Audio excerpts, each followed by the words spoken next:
first time. So we're trying to work out the kinks. So if you can be patient with us, we'd greatly appreciate it. Thank you all so much for being here tonight. I greatly appreciate it. Those of you on Zoom, thank you as well. And as always, if you could keep your cameras on and yourself muted unless you have a question or if you have an answer to a question. And again, if you have questions you want to stick in the chat box, Katie is going to monitor that chat box and watch the screen. And you guys in person, if you have any questions, obviously raise your hands, let me know. The people in person have pen or pencil and paper to take notes. You don't need to take notes, but if you want that, you can get that real fast if you'd like. Tonight, we're talking about healthy relationships. Where are you going? Oh, my daughter just moved. So we're talking about healthy relationships tonight. Does anybody know what healthy relationship is?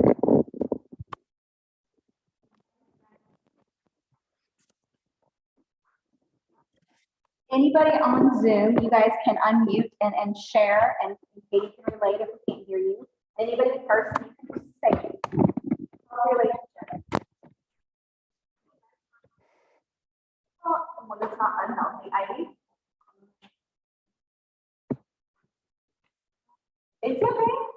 All right, a healthy relationship, you're right. It's one that's not unhealthy. That is for our well-being.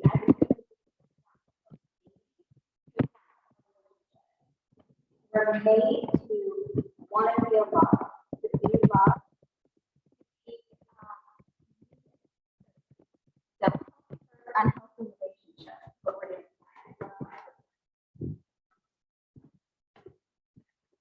My clicker's not working. I'm typing right now. They also cannot very well hear you. You can't hear me? If I stood here, can you hear me now? Yeah? That's good. Yeah. Okay. I also want to let you guys know, I don't know if you on Zoom can hear this. Do you hear that airplane going overhead? So there are airplanes that will go over every once in a while, so I apologize for that as well. So forgive me for that. Okay, I need you to switch screens. Like that? No, go to the next slide. So I didn't think through, those of you on Zoom, I kind of told the people in person just a few minutes ago, I didn't think through this very well, being in person and virtually, how it would work with me being the presenter and trying to control my PowerPoints. So Katie's trying her best to control them for me. So just want to let you know that's where we might have some lag time. But so the roles that you play in relationships are with who? Who's up there on that screen? Yell them out. Family, friends, you can be loud.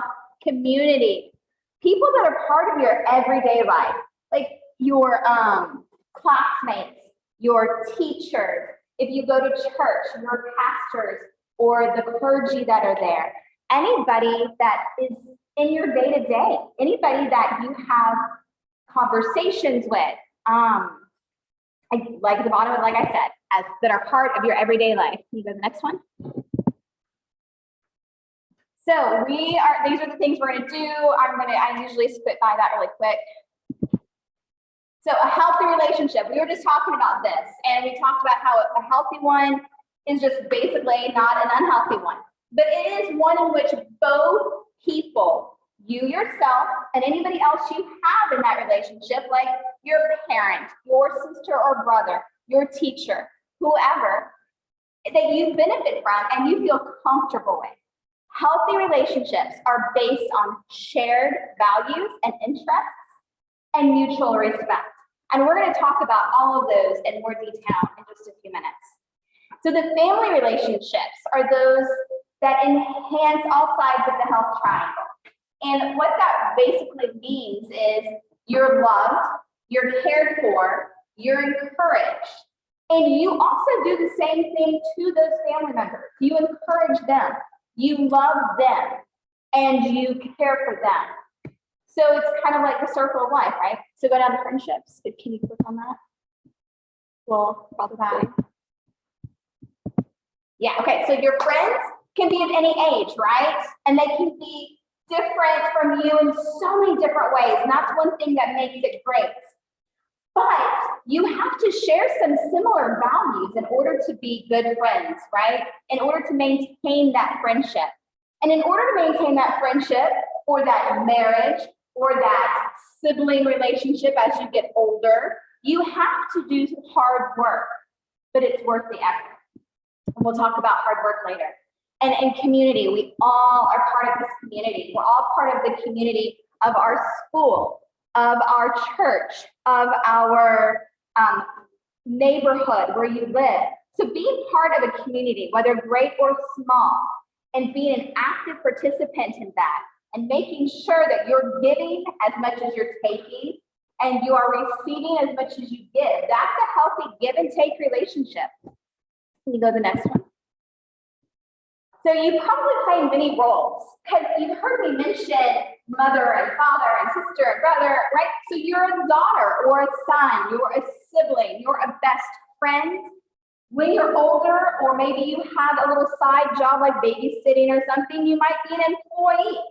But the role you play in a relationship, may be obvious, but sometimes it's not. So obviously I mentioned babysit. So obviously that relationship there is you are an employee, so that's the relationship. But then there are times that it's not as apparent or it happens suddenly. For example, you might, on that screen, the third bullet point says your relationship with a fellow choir member may change if you begin dating them. So as you get older, or maybe you're at the age where you started dating, so relationships can change. They can start out one way and evolve into something else. For example, when you're younger and you're a child, your relationship with your sisters and brothers, if you have any, is different than it will be when you're an adult. If you don't have sisters and brothers, the same thing with your parents. As you get older, your relationship changes from a child and the parent and an adult child and the parent then. You go to the next one. My most favorite, I probably said that incorrectly, sorry, of all time, a topic to talk about is communication. So we have a lot of communication intertwined in this presentation tonight. Starting here, communication is so important because you are communicating at all times, whether you're speaking or not. Your nonverbal communication is even more important than what you say, whether you believe it or not. But you communicate in order to let others know your feelings, your thoughts, and your expectations. It also allows you to discover the needs, the wants, and the feelings of those around you. Cooperation. Working together through cooperation helps build those strong relationships. I mentioned earlier the give and the take and the give, right? You want to make sure that it's always even. A relationship's not going to work, whether it's a friendship, whether it's your sister or brother, whether it's an employee or an employer when you're an employee. If all you're doing is giving, you're not getting anything in return. That is not a healthy relationship and it won't last. So at all times, try to make sure that you're helping people in your life, that you are helping them, let's say, move heavy objects that are almost impossible to move.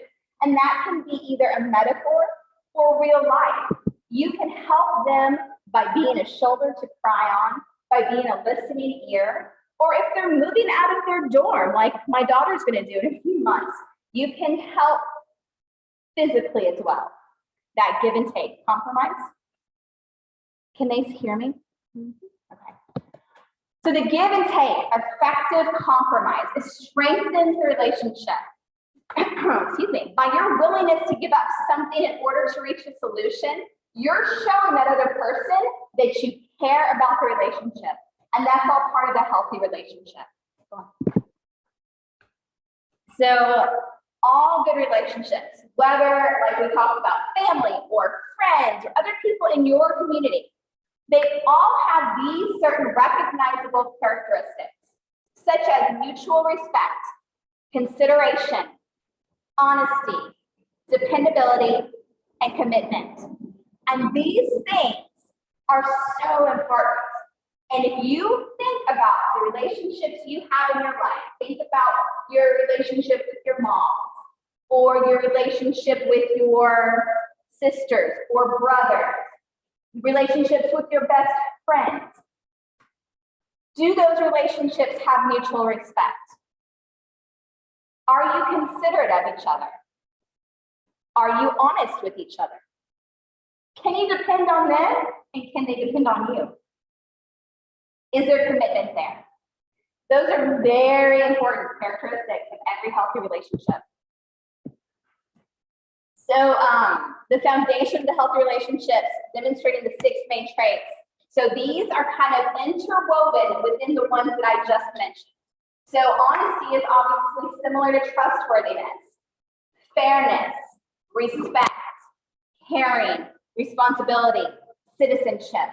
All of these characteristics are part of a good character. Like when you have those part of your character, you are a strong individual who can form healthy, strong relationships. So we're going to go over each of them a little bit, and I'm going to be quick with them. I'm not going to read word for word. The trustworthiness means you're honest, you're reliable, you're loyal. You don't cheat or steal or deceive. I can't talk tonight, sorry. You have the courage to do what's right. Go on. Fairness. You show fairness when you play by the rules, you take turns, and you share. So fairness is super important. I think especially, you switched it, especially in a sibling relationship, because that give and take. Because when you are younger, I think that you more notice it from your peers and your siblings than anyone else when they don't take turns, when they don't share. So we learn at an early age how to do these things, but we need to take those lessons we've learned with us throughout life. And don't forget, a fair person listens to others. We were given 2 ears and 1 mouth for a reason, right? We should listen more than we talk. You should listen to the people around you. See what you can do to be there for them, to help them. Go ahead. Respect. You show respect by using good manners, being considerate, like holding the door for people, letting them borrow your pencil, telling them hello and asking them how they are, and by being tolerant of differences. Go ahead. Caring. Obviously, you all know what caring is, but really quick, it means you're kind and compassionate. It means putting the time and energy into helping others. So responsibility. You show that you're responsible when you do what is expected. You're accountable for your choices. When you do what you know you're supposed to do, even when nobody's looking. Go ahead. Citizenship. So basically, you're helping to improve your community. Remember, I mentioned a few different types of communities earlier. On here, the school is mentioned, but in your neighborhood, your city, your state, your community of all of those. And being a respectful individual kind of really lends into being a good citizen as well. Go ahead. So we're going to answer a couple questions here really fast. So choose the appropriate option. And blank is a problem-solving method that involves each participant giving up something to reach a solution that satisfies everyone. People on Zoom, you can throw it in the chat if you want. That might be easier than each of you trying to talk over each other. And you in person can go ahead and just raise your hand. 1, 2, 3, 4. What do we have? What do we have? We have some 5 is up there. 3, 1. We have some answers there. 3, 1, 2, 1. Okay. Okay, Katie, click. Here. I don't know. Click next and it'll tell us what it is. Compromise. Who got it right? Good job. So compromise, problem-solving method that involves each participant Giving up something to reach a solution that satisfies each party. Go on. Choose the appropriate option. True or false? A relationship is a bond or connection you have with other people. Family relationships have a positive effect on your emotional health when they provide love, care, and encouragement. Is it true or false? Who says true? Raise your hand. All right, Jake's not paying attention. Anybody true here? All truths. All truths. Awesome. See what it is. True. A relationship is a bond or a connection you have with other people. Go ahead. So choose that appropriate option again. Number 1, 2, 3, or 4. Which of these does not belong to signify the traits of a healthy relationship? Which does not belong? Communication, possessiveness, cooperation, compromise. Which one does not belong in a healthy relationship? Which number? I think it says 2. All right. Possessiveness. Who got it right? Good job, guys. The traits of a healthy relationship do not include possessiveness. If you got that wrong, it's okay because that question was worded a little confusing. So possessiveness, and possessiveness means you are taking control over somebody, an area of someone else's life that you don't have control over. Like if you're dating somebody and they try to control whether or not you go see your friends, that's being possessive. Your sibling is trying to keep you from playing with the family dog. That's being possessive. So possessiveness does not belong in a healthy relationship. Next. Okay, so pick which one's correct. Family members can help relationships by demonstrating respect and honesty, consideration, commitment, or all of the above. I've got a lot of all of the aboves. All right, go. All of the above. Okay, go on. All right, I think there might be more after this. If not, we're going to the next PowerPoint.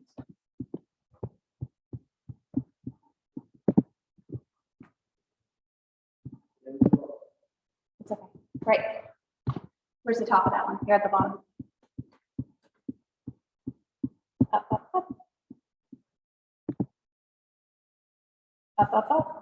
Aren't you on the bottom? One sec. I got it. Chill. Okay. Apologies for the tech issues, guys. Thank you for your patience. All right, there we go. Communication, what I say, one of my favorite topics, communication. So clear exchange of ideas and information. You send and receive messages through communication, and you help others understand you and you understand them. Go ahead. So I mentioned earlier, there were 2 ways. Well, there's probably more than 2 ways. They're on the bottom of that screen: email, text, mail, sign language. But anyway, the biggest 2 ways everyone communicates is through language, which as a speaker or writer or listener or reader, and through body language, your facial expressions, your eye contacts, your gestures, your posture. And you can send mixed messages doing that, which can then result in not getting along with somebody that you have a relationship with, which can cause an unhealthy relationship, which is why communication is so important. Okay? So advantages and disadvantages. Face-to-face is you have visual clues, but they're not as easy to express in feelings. The phone, you get an immediate response, but have you ever had an argument with somebody over text because you didn't understand the emotion behind the text, or you took your emotion into the text? Email and text go the same way. Go ahead. There are different types of communication styles, and this is very important in healthy and unhealthy relationships because when you are aggressive or passive or too assertive, it can cause you to not be relatable, which can cause issues in your relationship. So when you're aggressive, you use a threatening tone. You sound angry or mean. Being passive means you're shy or meek. And assertive means you're not shy or hesitant to express yourself. However, if you come off too strong being assertive, that can be taken wrongly too. So in a relationship, a connection you have with another person. You want, and I said this earlier, you want to feel loved, you want to feel safe, you want to feel wanted and secure. So family, what have we been talking about this whole time, right? Your basic relationship is your family first. It's the basic unit of society.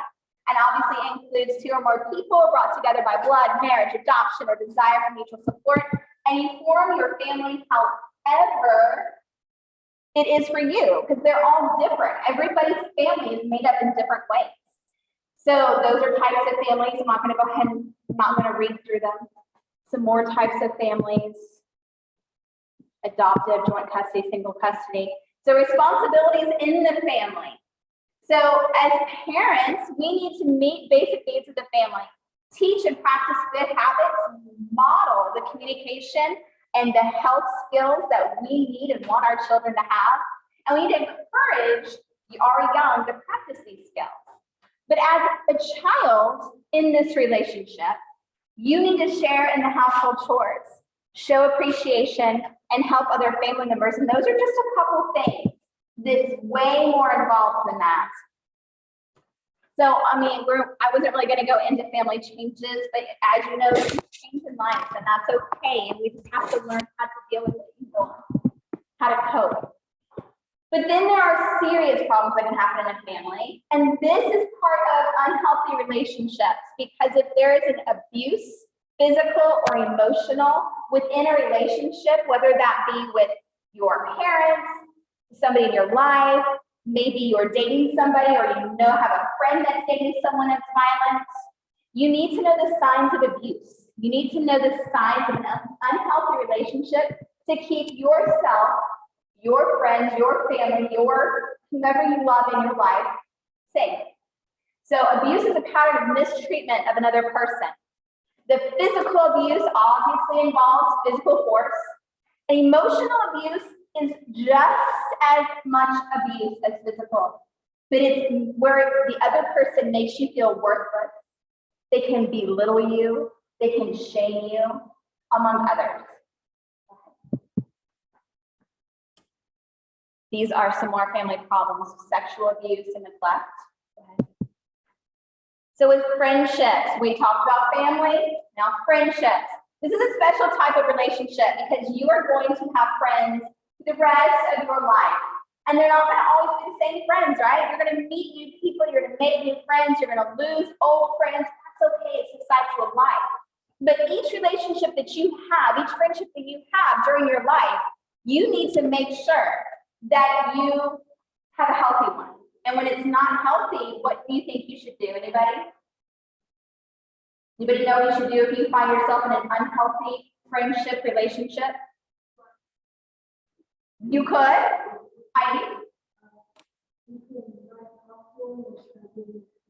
You could, yeah.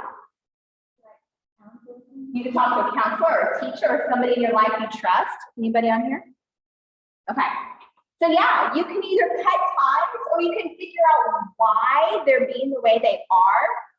Maybe it's a situation that they never, or I guess more of a behavior that they've never expressed before.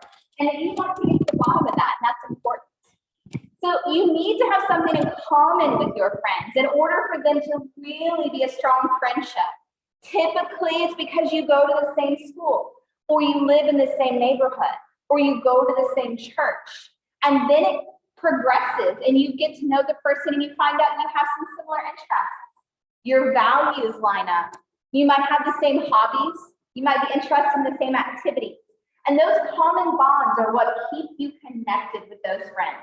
And as you grow and change and your life goes through different seasons, those activities, those hobbies, those interests, all of that changes too. So that's why your friends can change as well. And that's okay. It's all healthy. So traits of good friends. We talked about some of these being just in healthy relationship traits in general. But being reliable, being dependable. You say you're going to do something, you're going to be somewhere. Should you be there? Should you do it? Yeah. It's being dependable. Being loyal and a faithful friend. If I told Izzy my secret, I expect her to keep it and not go tell Adam. because that's not being loyal and faithful to me as a friend. That's my secret. That's my story to tell. Having empathy. You have to have the ability to identify and share with another person's feeling. What that means is, let's say Blake's crying or he looks sad. If you don't notice it, you might be lacking a little bit of empathy. If you notice it and you've identified he looks upset and you try to help him or ask him what's wrong, that's showing active empathy. So supportive and respectful, that's very important in all relationships. Accepts views and opinions of your friend. You might not have the same religious, political, different areas like that I kind of brought up too. They're usually controversial. You might not have the same opinions on those things as your friend. That's okay. You don't have to. But you have to respect each other's opinions. You have to make sure that you're being supportive regardless of how they feel. And cooperation, working together for a common good. Peer pressure. That's an unhealthy relationship. If you have a friend that tries to peer pressure you to do something that is not good, if they try to peer pressure you to do your homework, that's okay. If they're trying to peer pressure you to try smoking or skipping class, is that good or bad? Bad. Every once in a while, I just want to make sure you guys pay attention. So wait, I'm confused. Where are we? Okay, types of peer pressure, positive. Yes, you know that. If they're trying to help you do something worthwhile, that's why you're skipping. Go ahead, because I was saying this. Negative, if they're trying to get you to do something illegal or dangerous or disrespectful to parents or adults. Go ahead. Conflicts, disagreements in ideas, beliefs, or interests. Conflicts occur regardless if you have a healthy or unhealthy relationship, because that's part of human nature. I was mentioning it earlier. We don't all have the same religious and political beliefs, right?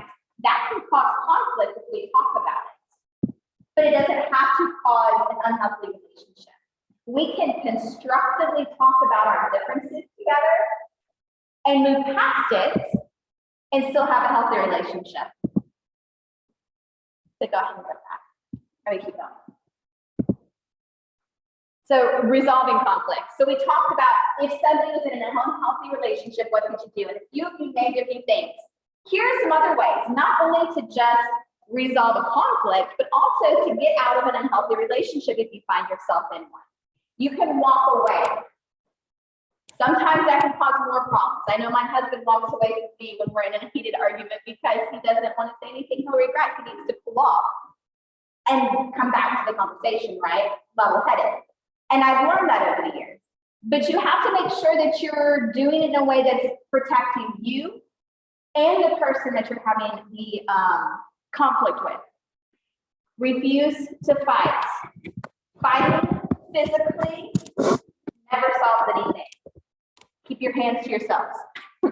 Don't take sides. You might not agree. Let's say you've got two friends that are arguing over something and you don't really have an opinion in it. You don't have a dog in the fight. Don't take sides. Stay out of that conflict. Izzy mentioned get help from an adult, and that's definitely a really good thing to do. And negotiate. I mentioned walking away. That would be like taking time out, allowing the other person to calmly share their side, let each person ask questions, and keep brainstorming. Is that it? Mhm. Okay, go to the next one. Which one's that? I had another one. No. There are no more. I had another one. There are no more. Pause. It might be.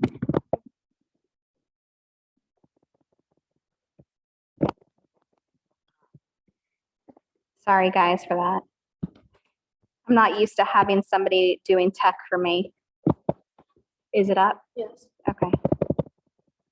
You want to take over again? But I need you to take over again. I'm making this. Go ahead, take it over.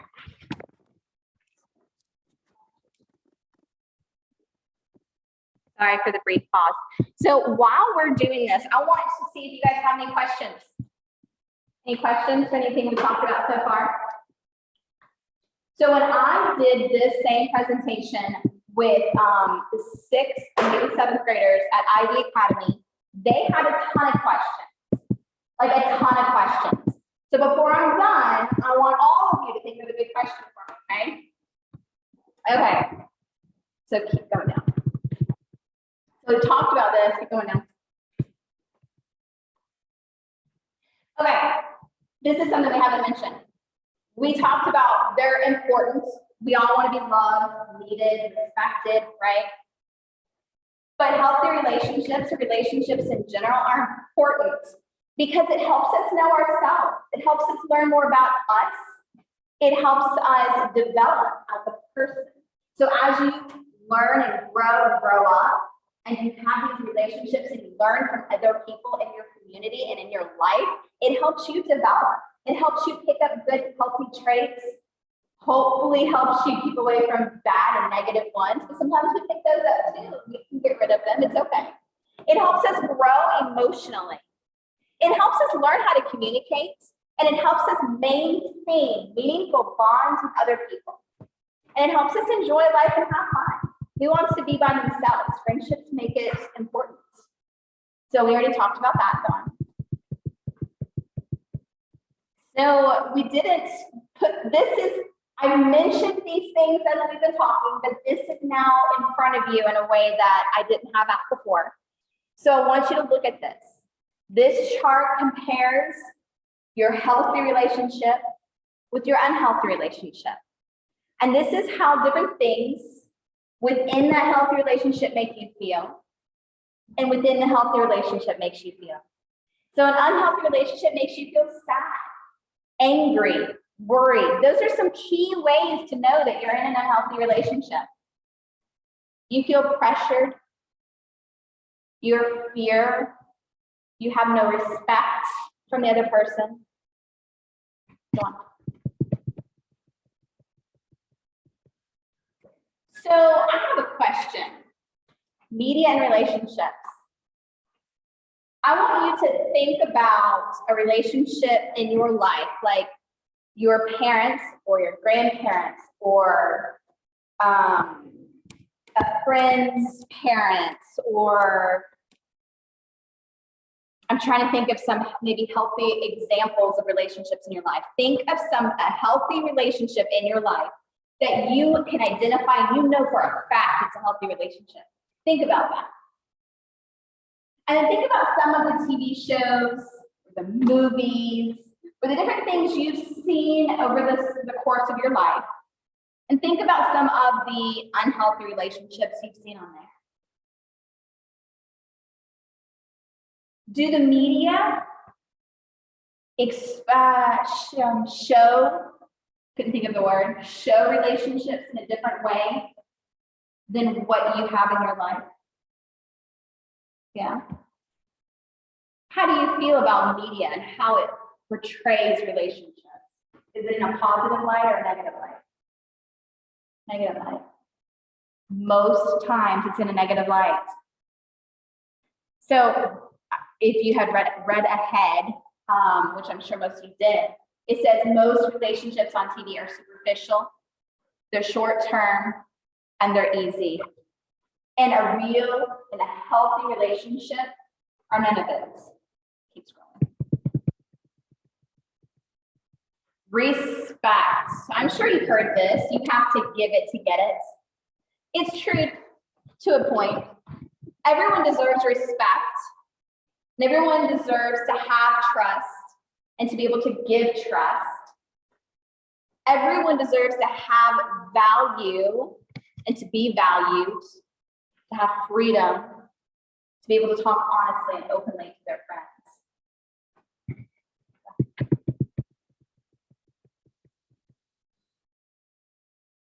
So when you actively show that you have respect for your friend, for your parent, for your sibling, for whatever the relationship is, then you are showing respect in your words and your actions.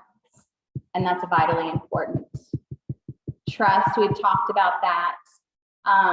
Without trust, what you end up doing in a relationship is constantly second guessing yourself, is not believing each other, is lying to each other and keeping secrets from each other.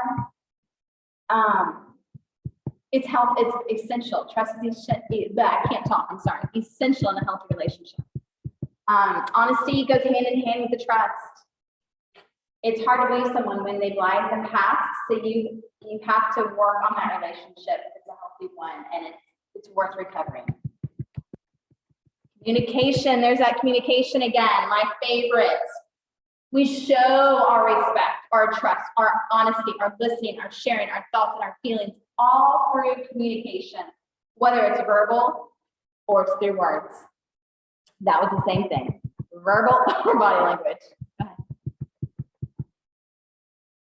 So has anybody's parents said to them, I say this a lot to my kids, fix your face? So that's body language. Your tone of your reaction can be seen in more than just your words.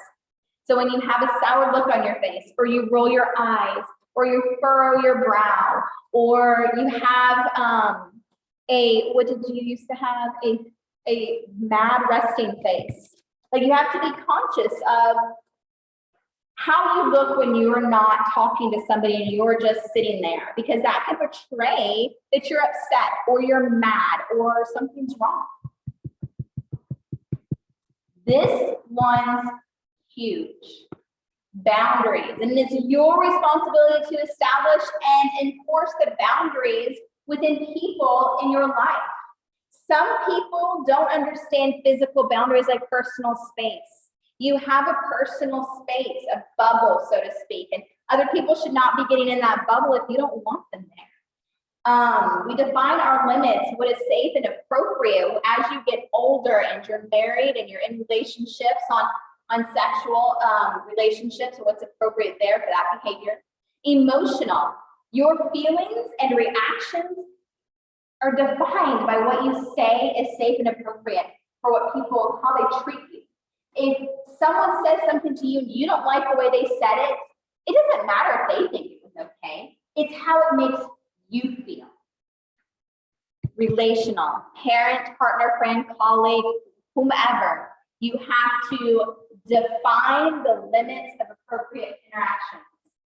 For example, if you are married, you shouldn't be texting, you're female, you shouldn't be texting your male coworker behind your husband's back. That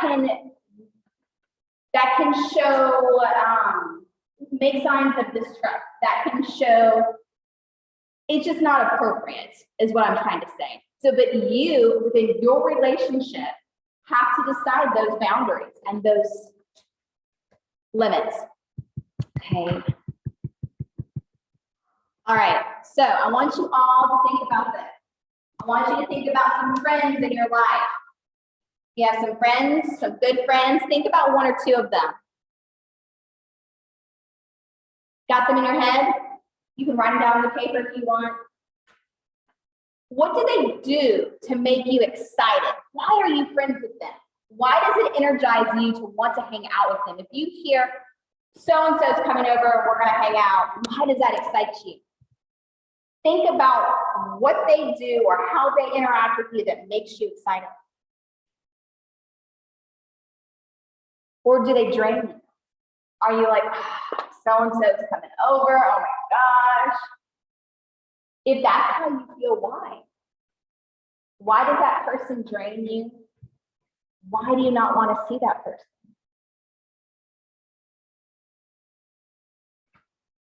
So then think about those friendships, those people that I asked you to get in your mind, and I want you to think about respect. Do you respect them? Do they respect you? Do the same thing with trust and honesty and communication. So when you really think about these friends and you think about those characteristics, Is it a real friendship? Do you respect each other? Do you trust each other? And if it's not a real friendship, if they don't make you excited and you do not have the respect and the trust and communication, is this friendship worth it? If it doesn't make you happy to be with that person or around that person, is the relationship worth it? Is it a healthy relationship? If it's not worth it, it's not a healthy relationship, right? Okay, next. Nathan.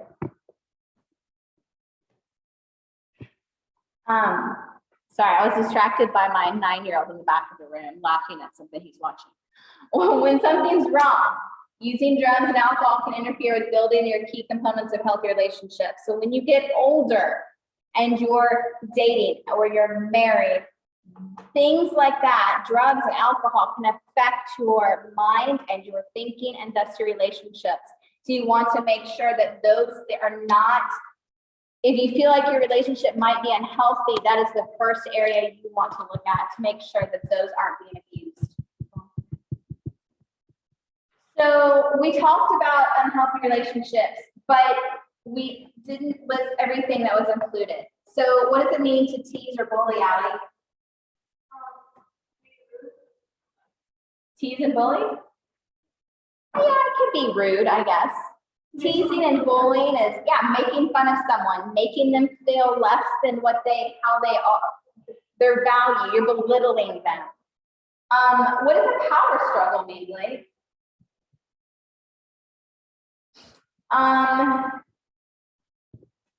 What? Did you have an answer? Katie, did you have an answer? Power struggle is when, let's say that you want to go to Olive Garden and your friend doesn't, and you're fighting over it, and oh, well, I drove, or oh, I'm older, or you're struggling over figuring out the solution, and you're pulling in cards like, I have more power than you, trying to use leverage. So angry outbursts, withholding love. I'm not going to love you if you don't do this for me. Coercion or peer pressure. I'll go to the movies with you if you skip class with me. Peer pressure. Unreasonable demands. Humiliation. That can go back to that secret I told Izzy that she told Allie, and it could be humiliating for me. Go ahead. Red lights. These are more unhealthy relationship characteristics, but these are bigger. If they constantly are putting you down, how does that make you feel when someone puts you down? Not happy, right? You don't want to be around that person. If they get extremely jealous or possessive, they're constantly checking up on you. If they're telling you how to dress or trying to control who you see or what you do, they have big mood swings. Or if you feel like you're walking on eggshells, have you ever heard that saying? Who wants to walk on eggshells? That sounds painful, right? You don't want to break them. Makes you nervous to be around them. If they criticize you or threaten to hurt you. So danger signs. I'll let you read some of these on your own. Can Zoom still hear me? I notice I'm starting to trail off a little bit as we go. Okay, on the next down. Go down.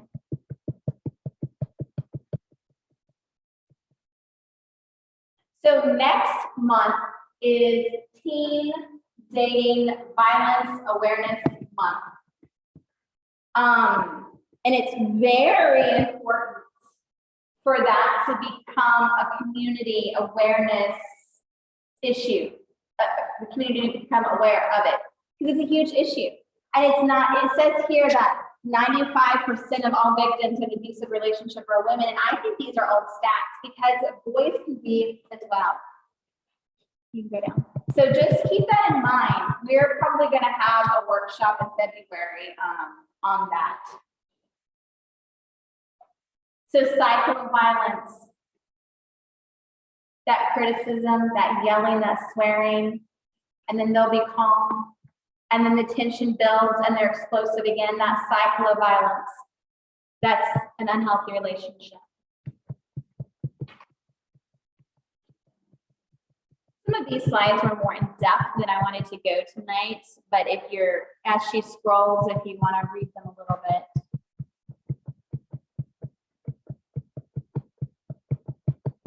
All right, helping a friend.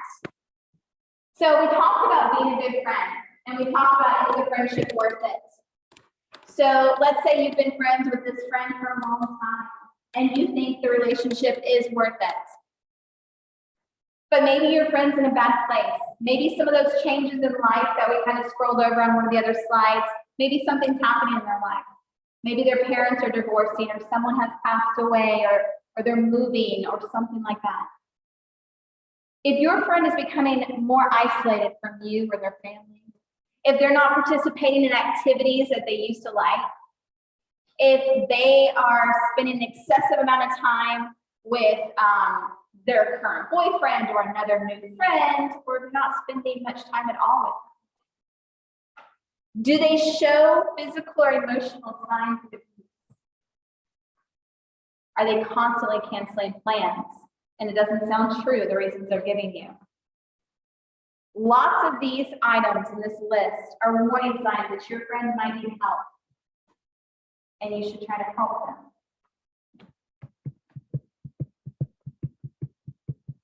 You should try to help them recognize that the bad feelings they have are not normal, that they deserve a healthy, nonviolent relationship, that you are going to be there for them, that you're a good listener and you can offer support. And again, that can go in regardless of what situation they're in. That first bullet point was more for if they're in an abusive relationship or if their parent or someone in their life is being abusive. They can go for the rest of them for anything else. You want to make sure that you help them find someone they can talk to. Encourage the strength that they need and help them be brave. But don't ever make them feel bad about their choices. Because you're your friend, you're their friend. You want to be there for them, right?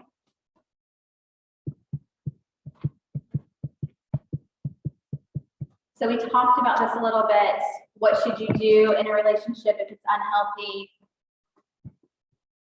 If you're being abused, you should talk to somebody. You should try to get out of there. So tonight we are meeting at the Family Justice Center, those of us that are in person. And the Family Justice Center is a center for if somebody in your life or yourself finds that yourselves or themselves in a violent, abusive, emotional, or physical, any type of victim atmosphere, they can come here for help. That's what the Family Justice Center does.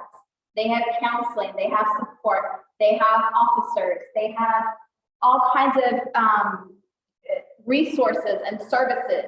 So if you ever find yourself or somebody you love in a situation that they need help, this location is a great place to start.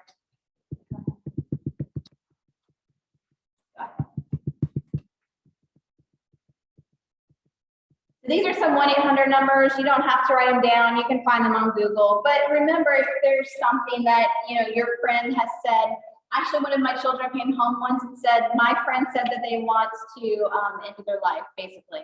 What do we need to do? We need to get them in touch with somebody. We need to reach out to people. So knowing that these numbers are out there, that you can help your friends or yourself or a family member that's going through something is very important. Is there any more in here? Questions? Remember how I said that you were going to have to give me questions at the end. You have a question? Anybody on Zoom? Can you turn my screen on? Okay.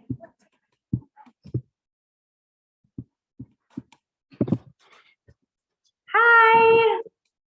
How is everybody? Was that helpful or informative? You can unmute and talk to me if you'd like.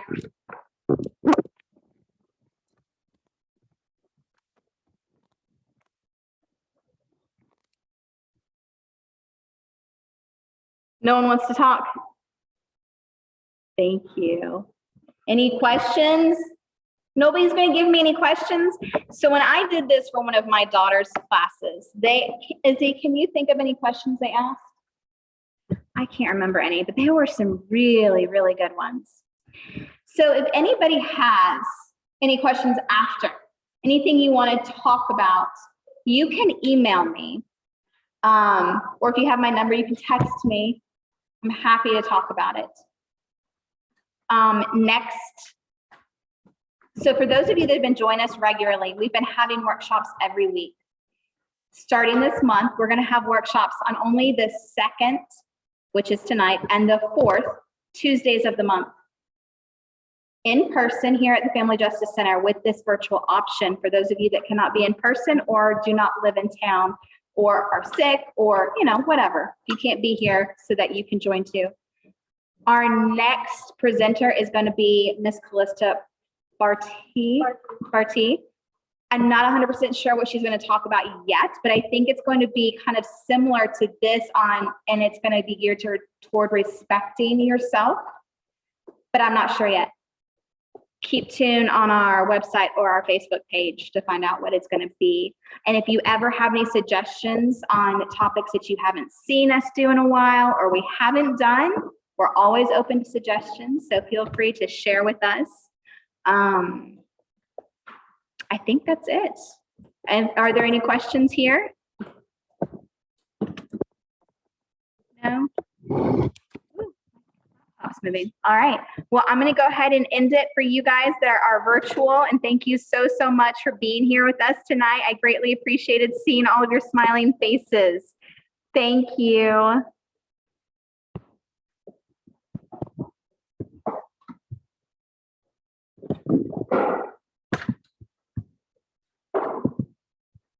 Katie, I can't end this because